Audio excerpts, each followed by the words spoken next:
Olá a todos. Como presidente do Comitê Científico da 7ª Jornada Virtual Internacional em Pesquisa Científica, cujo tema é Cultura, Sociedade e Relações de Poder, que estará sendo realizada entre os dias 11, 12 e 13 de abril de 2023, gostaríamos de agradecer a participação de todos e convidá-los para assistir à conferência de abertura do Dr. Rafael Peçanha de Moura, cujo título é Cultura, Realidade ou Invenção? Reflexões a partir da obra de Roy Wagner. O Dr. Rafael Peçanha de Moura é historiador, especialista em sociologia urbana pela Universidade do Estado do Rio de Janeiro, mestre e doutor em antropologia pela Universidade Federal Fluminense e pós-doutorado em filosofia pela Pontifícia Universidade Católica do Rio de Janeiro. Desde já, agradecemos a presença. Passo a palavra ao Dr. Rafael. Bom, olá a todos, a todas. Obrigado pela oportunidade de participar desse evento tão relevante, tão importante, e que vai discutir uma temática que é muito cara para mim e acho que para todos, sem dúvida, que estão participando desse momento. A questão da cultura, ela acaba se tornando algo recorrente, tanto nos veículos de imprensa. A gente tem visto uma popularização da discussão da cultura, e acho importante essa temática ser colocada dentro desse momento de congraçamento e de encontro de acadêmicos e acadêmicas em busca de melhores ampliações de seus conhecimentos, de troca de valores e de troca de informações. O tema da cultura ele se torna o objeto da antropologia a partir aí oficialmente, digamos assim, da década de 60, final da década de 60. A cultura sempre foi um conceito um pouco colocado de lado, principalmente quando a gente pega não só a historiografia, mas os próprios relatos da antropologia e de outras ciências sociais no decorrer do século XIX, início do século XX, quando Malinowski, lá nos anos 30 do século XX, não vou dizer que cria, mas inaugura a ideia de uma etnografia que propriamente traga a pessoa, o elemento humano pesquisado, em contato direto, a chamada observação participante, a ideia de você conviver com o grupo social estudado como um objeto de estudo. E até hoje isso é uma discussão muito grande no âmbito da antropologia. Qual é o objeto de estudo da antropologia? A gente for no dicionário ou nas escolas fundamentais, geralmente se usa muito a tradução, a explicação da origem da palavra etimológica, né? É o estudo do homem, o estudo do ser humano. Mas dizer que a antropologia é o estudo do ser humano é a mesma coisa que dizer nada, porque todas as ciências são o estudo do ser humano. Então, qual é o objeto da antropologia? O objeto da antropologia são as relações entre os seres humanos enquanto grupos sociais, e aí surge um elemento fundamental que é a questão da cultura. E a cultura é esse ponto de virada, né, na busca da antropologia pelo seu próprio objeto de estudo, que é uma busca, um trajeto fundamental da ciência moderna, né, no caso um pouco mais contemporânea, no Ocidente, a partir do século XIX. A partir do século XIX, todas as ciências disputam quem tem o melhor objeto. Cada ciência tem que definir qual é o seu objeto. É o oposto do que a gente vinha observando até então. Da antiguidade, passando para a Idade Média, um pedaço, uma parte da Idade Moderna Ocidental, até o século XIX, a ideia vinha sendo a articulação entre as ciências. Tudo é um conhecimento só. A ideia dos grandes ensaios. Acho que o grande exemplo disso na antiguidade é o Aristóteles, que na minha concepção, aí eu acho que a gente tem que criar aqui uma ideia menos de conferência, de palestra, mais de bate-papo. Na minha concepção, o maior intelectual da história da humanidade, até hoje, e é o cara que escreve sobre tudo. E aí, no século XIX, isso vinha se mantendo. Né? Kant tenta escrever sobre tudo, Hegel tenta escrever sobre tudo, outros autores, Descartes tenta escrever um pouco mais lá atrás sobre tudo, e aí, a partir do século XIX, vem a ideia, não, vamos dividir as ciências. Qual é o objeto da antropologia? Que surge lá no século XIX de outra forma. Né? É uma antropologia a serviço dos países colonizadores, principalmente a Inglaterra. para que se pudesse estudar as populações nativas, mas não para compreender seu funcionamento, mas sim como instrumento de dominação. E aí você tem uma virada disso no século XX com Malinowski, que passa a entender o contrário. Não, nosso objetivo não é impor a nossa cultura aos povos que agora estamos conhecendo, mas entender os seus sistemas mentais de funcionamento, né, nos submetendo a eles. E essa proposta da antropologia com Malinowski na década de 30, ela é fundamental para hoje, né? Porque a virada que a antropologia faz, primeiramente com Malinowski na década de 30, e depois com alguns autores que nós vamos falar nos anos 60 e 70, ela é decisiva por quê? Porque ela traz o elemento da alteridade, né? Que, traduzindo um pouco no linguajar, talvez, político, das relações sociais, ou popularizando o linguajar atual, tem muito a ver com uma palavrinha que ressurgiu de maneira fundamental depois da pandemia, que se chama empatia.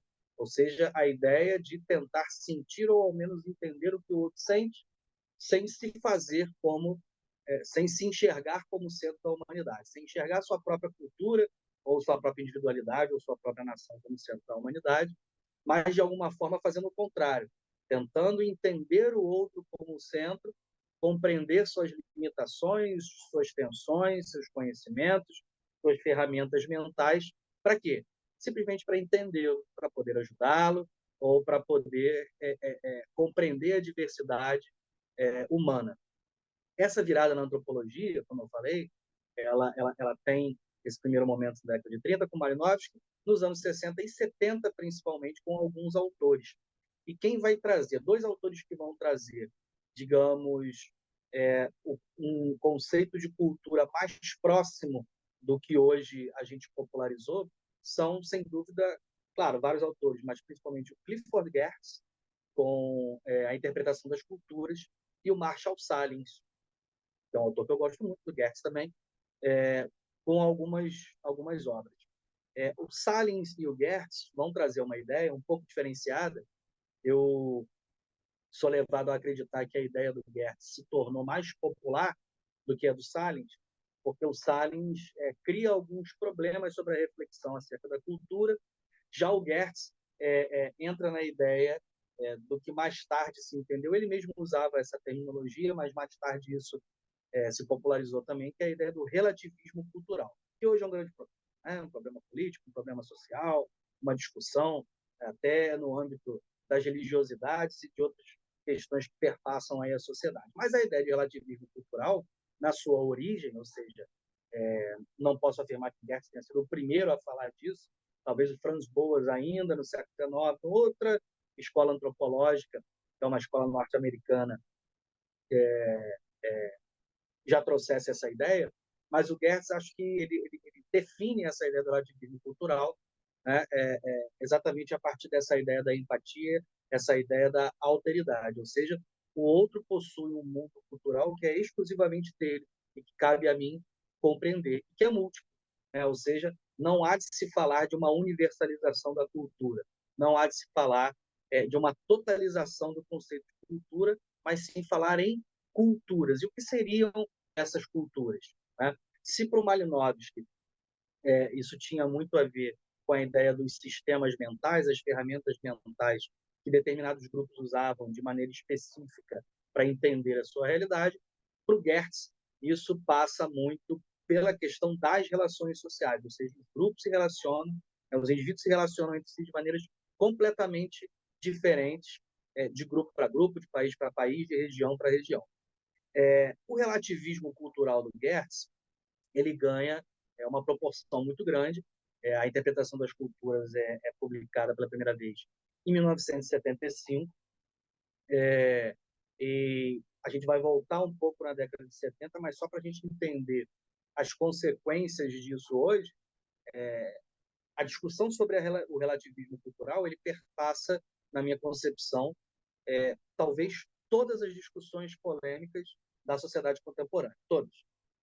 Quando a gente discute religiosidade, quando a gente discute política, quando a gente discute sociedade, quando a gente discute comportamento, quando a gente discute valores morais, todos os temas mais polêmicos, quando a gente fala, por exemplo, de sei lá, liberação do consumo de entorpecentes, quando a gente fala da questão de maioridade penal, quando a gente fala qualquer tema, a gente está discutindo basicamente duas coisas, né?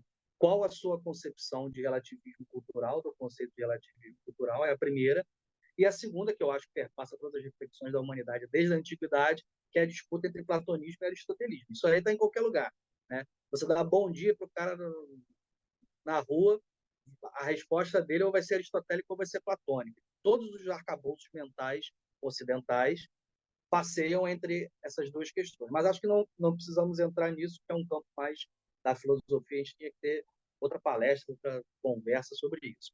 Mas a ideia do relativismo cultural é um outro ponto, desde 75, que baseia todas as nossas discussões. E, óbvio, como todo conceito ocidental, ele possui extremos. Extremos contrários e extremos favoráveis. Ou seja, quando você possui uma concepção de mundo muito pautada numa moralidade universal, muito pautada em determinados valores que não podem ser desconstruídos, nem questionados, nem interpretados, você geralmente tem uma posição oposta, contrária ou discordante da ideia de relativismo cultural do Clifford Geertz.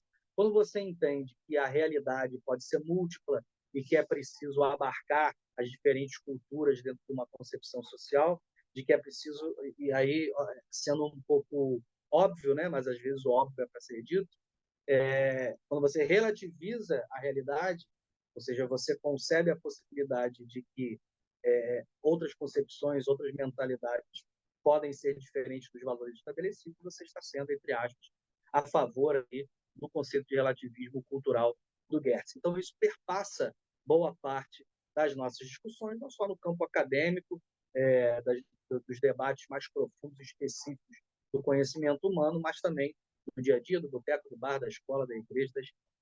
Bom, dito isso, é preciso lembrar que o Geertz adquire esse protagonismo a partir dos anos 70, e aí, é claro, eu preciso lembrar, desculpe insistir um pouco nisso, mas é importante para a gente entender como essa discussão não é uma discussão abstrata, não é uma discussão para ficar nos corredores da academia, mas a gente está discutindo coisas do dia a dia, né? Um exemplo, quando a gente fala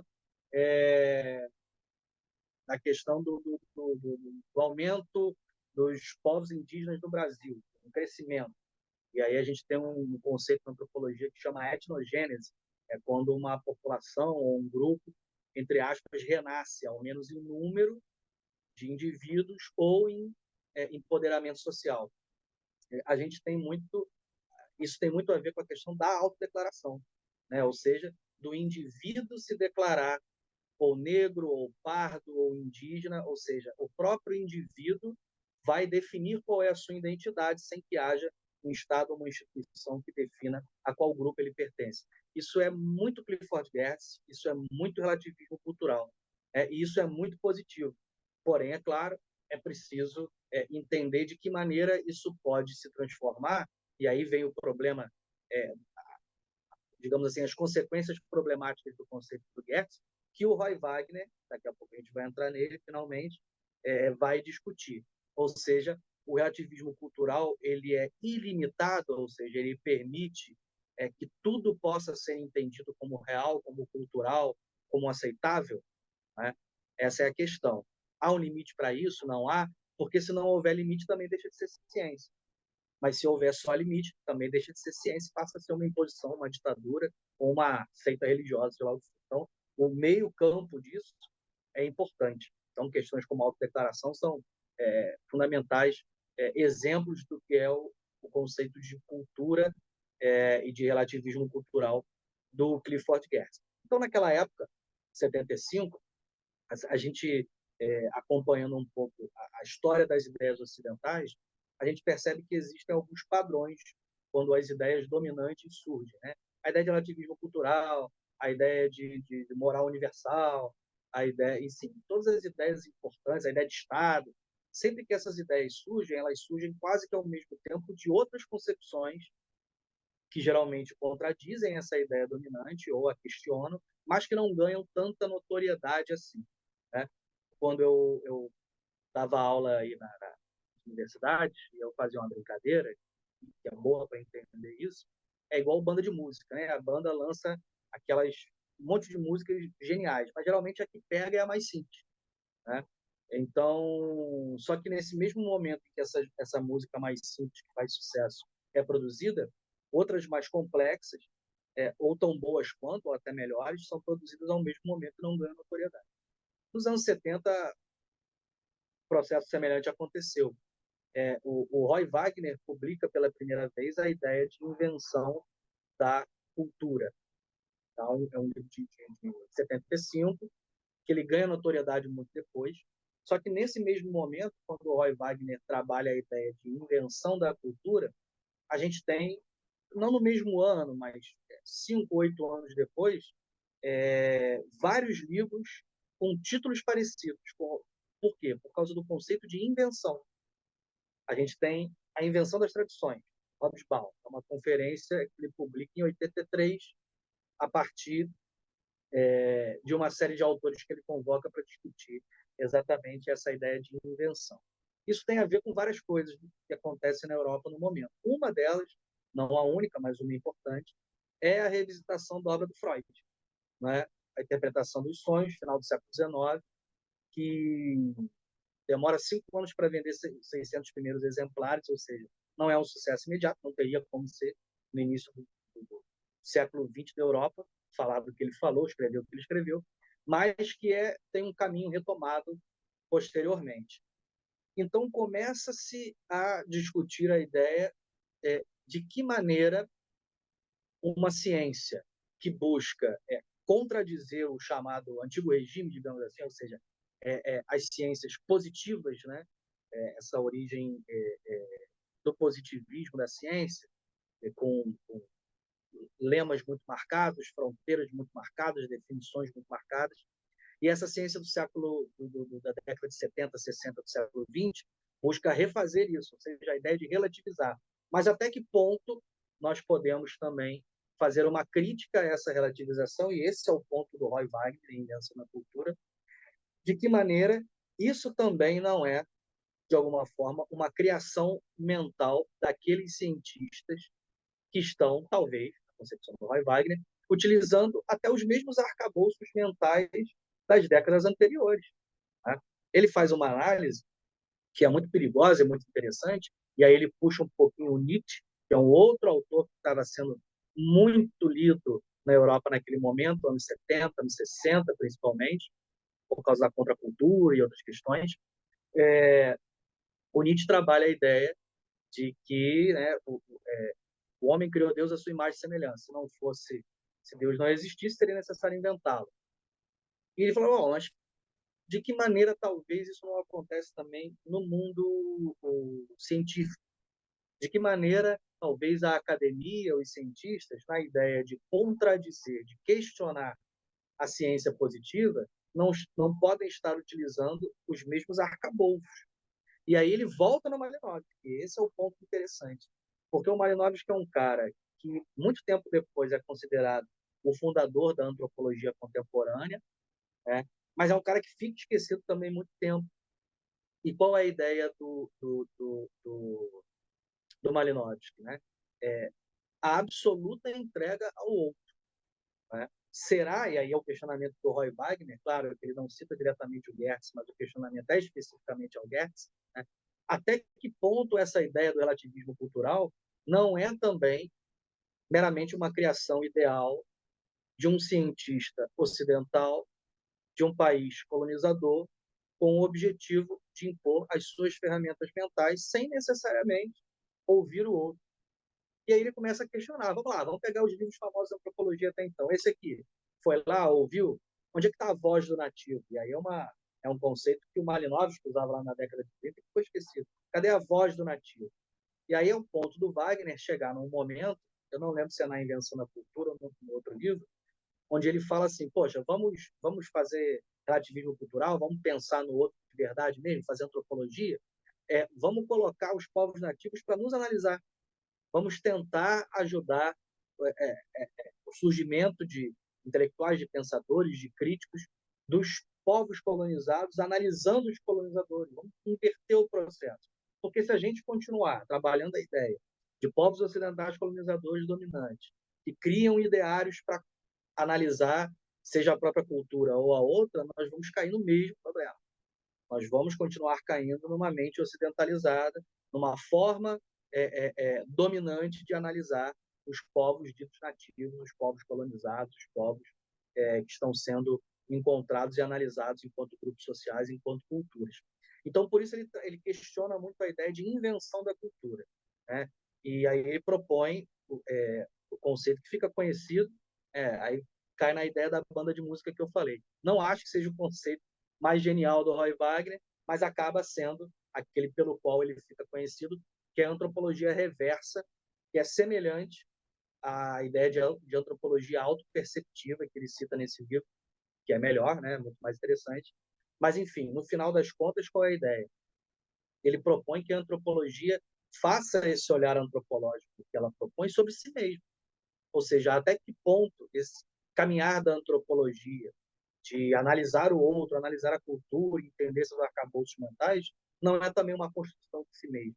Até que ponto aquilo que está sendo relatado ali, de fato, é o que está acontecendo, e eu não posso deixar de lembrar as polêmicas com a Margaret Mead, uma grande antropóloga, e que auxiliou muito nas discussões sobre feminilidade, mas todo um questionamento que aconteceu sobre é, é, é, a veracidade de algumas fontes, ou seja, até que ponto aquelas pessoas realmente estavam ali, disseram isso, até que ponto elas foram ouvidas, até que ponto, de fato, o nativo, o grupo social estudado, foi o rei da história, né? Foi o líder, foi o chefe, foi o grande objetivo dessa ciência. Até que ponto essa ciência antropológica, que deveria ou precisa ser a ciência do outro, tem sido a ciência do outro mesmo. E aí a reflexão do Roy Wagner é interessante e, por motivos óbvios, ela fica escondida durante muito tempo no mundo acadêmico, porque não era interessante para ninguém, nem para o mundo dominante da antropologia, nem para o mundo dominante nenhum, porque a galera mais tradicional do processo científico era questionada pelo Roy Wagner, mas já era questionada pelo relativismo cultural também. E o Roy Wagner, numa tacada só, critica todo mundo. E é claro que isso é um outro problema, mas ele acaba propondo uma saída, né? A ideia de que seja mais interessante essa autorreflexão sobre a própria ciência antropológica. E ele faz isso, e aí eu uso bastante o Roy Wagner, tanto no meu doutorado um pouco menos, mas no pós-doutorado eu uso bastante, a ideia de que o Roy Wagner não faz essa proposta para destruir ou para desconstruir a antropologia, pelo contrário, para ajudá-la a avançar na direção daquilo que ela se propõe desde Malinowski, que é ser, por essência, e aí essa é a definição que eu mais gosto da antropologia, a ciência do outro, a ciência da alteridade, a ciência da empatia, né? Ou seja, a única ciência que terá como objeto de estudo o outro enquanto outro, sem que isso seja afetado, pelo menos em tese, pelas minhas ideias, meus desejos, meus ideais e meus conceitos. Acho que esse é um primeiro diferencial da antropologia que o Malinowski buscava desde então. Acho que o Gertz faz essa contribuição importante e o Roy Wagner, com essa crítica ácida, ele pretende recuperar isso. E o segundo ponto, né, que aí não é só o objeto, sendo outra a alteridade, a empatia, mas o mecanismo, né? A antropologia traz a novidade do que outros autores vão chamar de observação participante, né? Acho que o próprio Norbert Elias trabalha bem essa ideia de observação participante. E o Foote White também trabalha muito bem essa ideia de observação participante. Ou seja, é uma ciência do outro e é uma ciência da concretude, do contato. Não há antropologia sem trabalho de campo. Essa é a discussão. Claro que essa foi uma grande discussão lá. Eu passei 2 anos de mestrado, 4 ou 5 de doutorado na UF, e essa era uma grande discussão. É possível fazer antropologia sem trabalho de campo? Alguns autores entendiam que sim. No século XIX ele foi todo feito sem trabalho de campo, porque era uma antropologia dos povos dominantes, uma antropologia teórica. Mas, a partir de Malinowski, isso se torna operacional, se torna fundamental para a antropologia. Compreender o outro a partir do contato com o outro. Não só o contato com o outro. O Malinowski inaugura isso também. Malinowski tentou ser um trombriandense, né, como se dizia naquele momento. Ele fez parte daquela comunidade, tentou se tornar um, obviamente que isso é impossível, mas naquele momento, década de 30, era normal compreender isso como possível. Sentir as dores daquela população para compreender seus arcabouços mentais, seu funcionamento. Então, esses dois diferenciais da antropologia é que buscam ser retomados aí pelo Roy Wagner com essa crítica. E me parece uma crítica muito coerente para a gente debater uma outra ideia, e aí com ela eu vou encaminhar para o fechamento dessa conversa, que é a questão da alteridade, né? A alteridade que se torna uma discussão fundamental nesse momento. Volto a dizer, acho que a questão da pandemia ela desculpe, retoma essa discussão, mostra como a empatia ela é importante e traz para o campo filosófico, e aí saindo um pouquinho da antropologia, vindo para a filosofia, mas o mesmo assunto, né, são ciências humanas e assuntos que se conectam. Como acontece esse apreço pela alteridade? Como acontece essa empatia? Porque falar o conceito é fácil. Bom, empatia, sentir a dor do outro, pensar no outro, mais do que em si mesmo. Mas como é que é a prática disso? Porque o discurso disso a gente já conhece há muito tempo, né? Desde Plotino, lá antes da antiguidade filosófica, né? Plotino já acreditava na ideia de uma divindade que abria mão de si mesmo e, por pensar somente no outro, esquecer de si, acabava criando, né, as criaturas. A ideia é essa que depois, obviamente, é copiada pelo cristianismo, por um monte de religiões. E não há problema nenhum, não é uma crítica em copiar, faz parte do processo histórico, mas a gente precisa contar essas realidades, esses dados. Então, não há novidade nenhuma? Não, é preciso haver novidade. De que maneira a retomada dessa discussão sobre alteridade, sobre empatia, ela gera resultados concretos. E aí o Roy Wagner se aproxima muito de dois autores que eu trabalhei no pós-doutorado, em conexão com o Roy Wagner, fazendo um debate a três, né, que é o Jacques Derrida e o Emmanuel Levinas, dois filósofos franceses contemporâneos que vão discutir vários temas. Né? O Derrida acabou ficando conhecido pela discussão sobre gramática, literatura e a parte jurídica, né? Seu livro Força de Lei, que é muito conhecido, mas eu entendo que a grande contribuição é, mais uma vez, eu querendo construir os motivos que fizeram os caras se tornarem famosos. Me detestar onde estão, mas geralmente eu acho mais interessantes outros temas dentro dessas obras. E o Levinas não, o Levinas já é bem conhecido pela questão da alteridade do outro, e o Derrida não, mas o Derrida tem uma concepção e uma construção fundamental sobre esse tema, né? E aí o Derrida, na minha concepção, ele acaba, digamos assim, através da ferramenta filosófica, completando um pouco do que o Roy Wagner quis dizer para o seu campo acadêmico, que é a antropologia. Ao falar de cultura, ele, na verdade, estava preocupado com a alteridade, estava preocupado com o outro, estava preocupado com uma ideia verdadeira de empatia que politicamente, socialmente e cientificamente pudesse se realizar na prática e não mantendo os mesmos mecanismos de, no final, pensar em si mesmo. Ele tem uma frase no livro que é mais ou menos nessa linha. O antropólogo pensou no outro, mas no final estava só pensando em si mesmo, né, e utilizando o outro como espelho ou como instrumento das suas próprias ideias, criando nativos que não existiam, inventando cultura. Essa é a crítica. Por isso, o nome do livro. E o Derrida faz essa complementação. O Derrida chega ao ponto, e essa é a minha discussão no pós-doutorado, que é uma discussão polêmica também, pelo menos orientado como discorrou, já é bastante corrido. O Derrida entende que o outro, né, o próximo, aquele que está próximo de mim, aquele que mais precisa, aquele que precisa da minha hospitalidade, aquele que precisa da minha ajuda, ele não só é um elemento que participa da construção da minha história, ele é a minha própria história. Ele entende que a realidade só existe a partir do outro. Ou seja, é uma radicalização da ideia de alteridade e da ideia de empatia que o Roy Wagner procura retomar. A questão do Derrida e do Levinas também é que eles radicalizam a ideia de alteridade. O outro, ele não é só como, por exemplo, Heidegger dizia, né? O Dasein, o ser aí, ele é composto pela minha história. E a minha história é composta pelas pessoas que passam pela minha vida, além de outras coisas. Beleza. Ele diz que Heidegger é um pouco mais do que isso. na verdade, as pessoas que passam pela sua vida, as pessoas que precisam de você, as pessoas a quem você precisa acolher, o pobre, o faminto, o excluído, aquele que recebe preconceito, o refugiado, eles são a própria composição do seu ser. Você não seria quem você é e você só será alguma coisa a partir do momento em que você convive com essas pessoas e que você avança na direção de pensar mais nelas do que em você. Então, isso parece, sob o ponto de vista prático, uma viagem, né?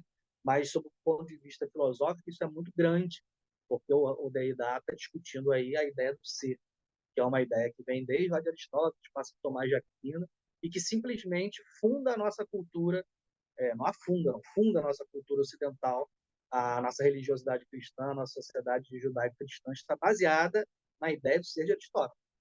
Um ser que é construído não na concepção do Aristóteles, aí, né, outra discussão, mas na concepção de Tomás de Aquino, que é a nossa leitura, né, Idade Média, de um ser supremo que está lá em cima, que é abstrato, que é acima de todas as coisas, que existe numa outra configuração, né, espiritual, abstrata ou ideal, e que se manifesta na realidade. Daí ela fala, não tem nada disso, não tem lá em cima que se manifesta aqui, tem aqui. E esse aqui é tão grande, é tão maravilhoso, se a gente for olhar para o lado e descobrir a riqueza que o outro tem, que essa galera aqui em volta, essa comunidade que nos compõe, é o próprio ser.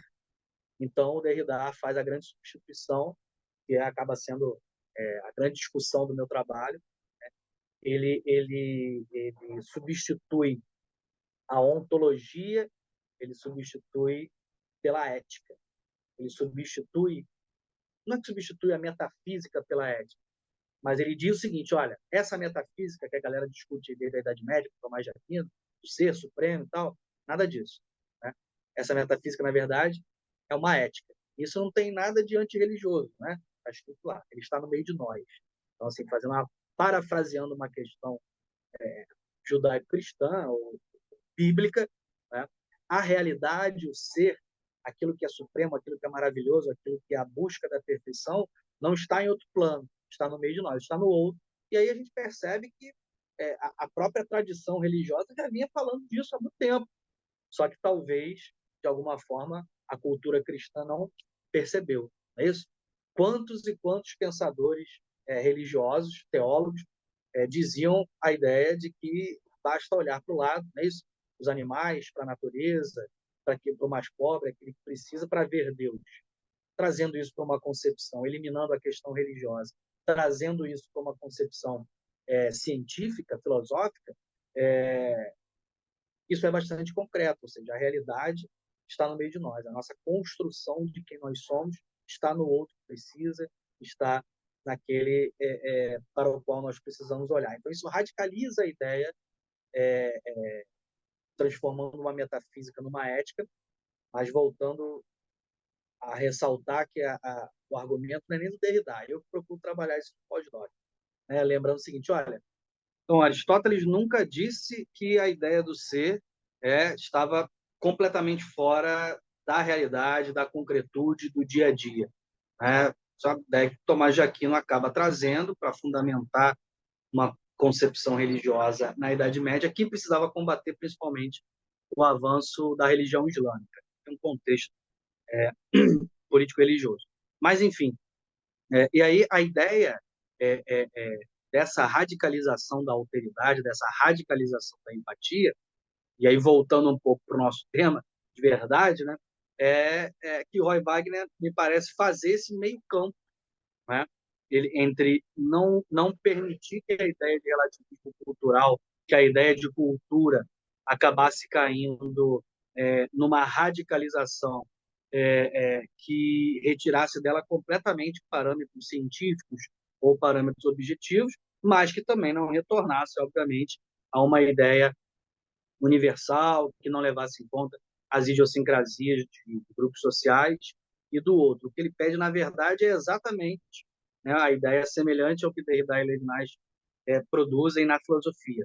É uma radicalização, sim, mas na direção da empatia, né, de se pensar no outro realmente não só como um arcabouço mental, não só como uma projeção da própria ciência ocidental europeia, utilizando uma pseudo-ideia de alteridade, mas para continuar marcando a sua estratégia de domínio. Pelo menos essa é a concepção do Roy Wagner. Então, o importante que essa leitura nos traz, em primeiro lugar, é a ideia que o próprio Aristóteles já afirmava, e a gente, é o que eu falei anteriormente, né? A gente sempre vai voltar no Aristóteles, porque grande parte das ideias que a gente defende até hoje tem a sua gênese, se não a sua completude lá. A virtude está no meio, né? Que é uma frase muito utilizada, até popularmente, digamos assim, mas que é muito correto no que se refere à construção da ciência humana, da ciência social ocidental. A gente não deve nem retornar à ausência de relativização das culturas, mas acredito também que não podemos radicalizar num relativismo cultural que acabe sem parâmetros. Claro que existem outros autores, se não me engano, o Charles Taylor, posso estar confundindo o nome, mas é um canadense que vai trabalhar muito essa questão do multiculturalismo, que é um dos problemas do relativismo cultural. Né? Como deve se comportar, trazendo problemas concretos dessa questão do relativismo cultural, do conceito de cultura. Como deve se comportar o Estado em relação à diversidade de culturas? O fato, por exemplo, na questão religiosa, eu acho que é um grande exemplo polêmico e fácil de se compreender. Como o Estado deve se comportar a partir do momento que indivíduos desejam não cumprir ordens estatais ou não participar de certas regras do Estado devido a concepções religiosas. Deve ser um Estado includente, que abarque todos os indivíduos que assim desejam, ou um Estado excludente, que, por ser um Estado não religioso, um Estado laico, impeça essas pessoas de colocar em prática os seus ditames religiosos, por exemplo, deixando de comparecer a trabalho em determinados dias e tal. É um Estado includente ou excludente? Como isso se conecta com a relatividade cultural? Então, essas questões, o Charles Taylor é um multiculturalista, ele defende que o Estado tem que se adaptar a todas as diferenças culturais, a todos os grupos culturais. Mas como fazer isso na prática? Isso é viável? Existe um parâmetro para isso? Então, de que maneira o Estado, que libera todas as manifestações culturais, independente da legislação, está realmente pensando no outro?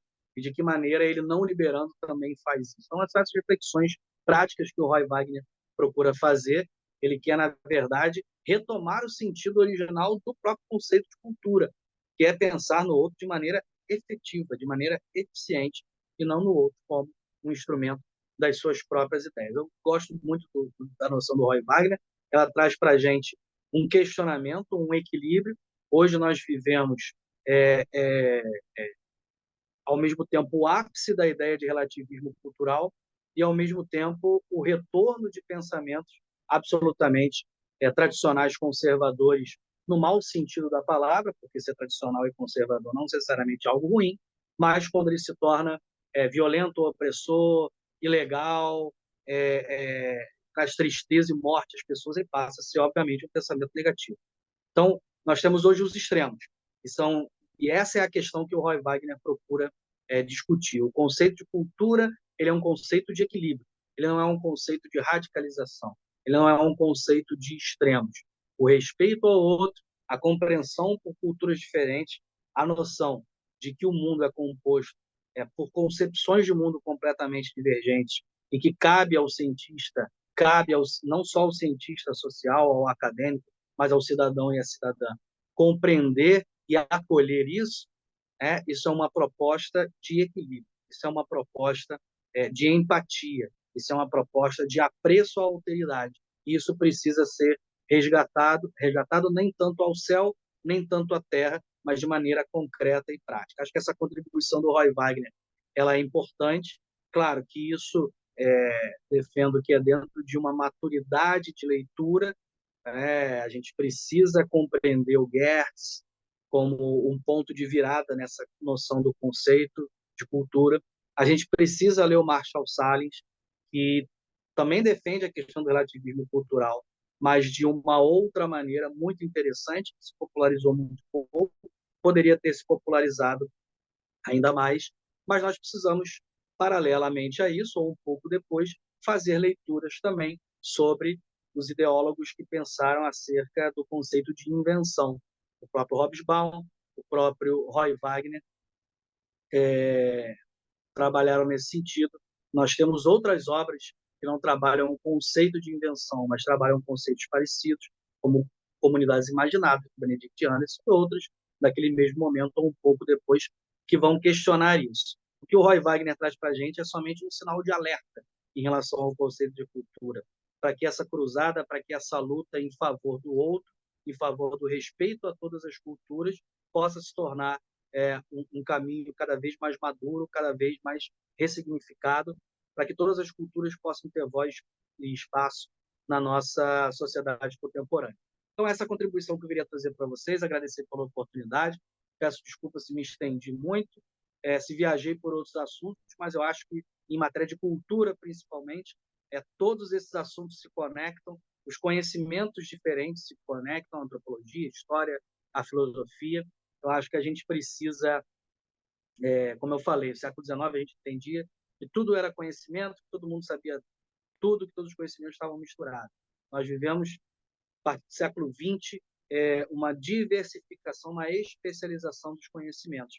E eu acho que agora nós vivemos um terceiro momento, dos anos 70, 80 para cá, no Ocidente, que é da relação entre esses conhecimentos. A educação trabalha muito isso, a ideia de interdisciplinaridade, transdisciplinaridade, transversalidade. Então, é mais ou menos essa a ideia. A gente precisa conectar os conceitos que já estão separados pela história das ciências, né? Thomas Kuhn vai falar muito bem disso, para mostrar que determinados assuntos precisam ser defendidos com todas as bandeiras. Eu acho que a cultura é um elemento fundamental que a gente precisa defender, a diversidade, a relatividade cultural, mas com maturidade e equilíbrio, trazendo essas diferentes leituras para que a gente possa avançar, não só no campo acadêmico, mas também político, social e principalmente de relação entre as pessoas, de alteridade e de empatia. Quando a gente fala de empatia, nós não estamos falando de um conceito, só de um conceito bonitinho que está nas redes sociais. É algo sério, algo importante e algo que deveria embasar todas as políticas públicas e todas as nossas relações sociais. Tá bom, gente? Obrigado. Peço desculpas aí pela extensão, mas fico feliz em poder bater esse papo com vocês e espero que essas contribuições possam ajudar nos trabalhos que seguirão nesse grande encontro. Eu gostaria de agradecer muitíssimo a presença do Dr. Rafael, reafirmando que é um grande prazer ouvi-lo, e estudos como esse apresentado sobre a cultura, eles são fundamentais num evento como o nosso, que nós estamos tratando de cultura, sociedade e relações de poder. Então, para a gente é fundamental discutir isso e é fundamental discutir essa questão da empatia, que ela não seja realmente só um conceito bonitinho de internet e que seja uma prática, né? Que ela tenha um reflexo real, cotidiano, nas nossas relações humanas, que é fundamental. Agradeço muito, foi muito bom te ouvir. E nunca é muito te ouvir. Não se preocupe com o tempo, porque nunca é muito te ouvir. Eu ficaria mais 1 hora aqui tranquilamente te ouvindo, Rafael. É muito bom te ouvir mesmo. Então, eu gostaria de dizer que a 7ª Jornada Virtual Internacional em Pesquisa Científica é uma realização do Conjugare, com apoio da editora Cravo, sendo sua realização entre os dias 11, 12 e 13 de abril de 2023. O Conjugare, Centro Português de Apoio à Pesquisa Científica e à Cultura, é uma entidade que reúne pesquisadores de diversas áreas do conhecimento ligada a instituições de ensino e pesquisa de todo o mundo. Com sede no Porto, a missão do Conjugare é a promoção do ensino e da pesquisa e da comunicação e divulgação científica, articulando a produção da comunicação acadêmica com as demandas sociais para o desenvolvimento. Nossos projetos conjugam ações sociais, culturais e científicas que são entendidas como um tripé importante para a formação de uma sociedade crítica e com bem-estar. Agradecemos mais uma vez a participação de todos e convidamos para assistir às comunicações que se encontram disponíveis no canal Conjugare no YouTube. Obrigada.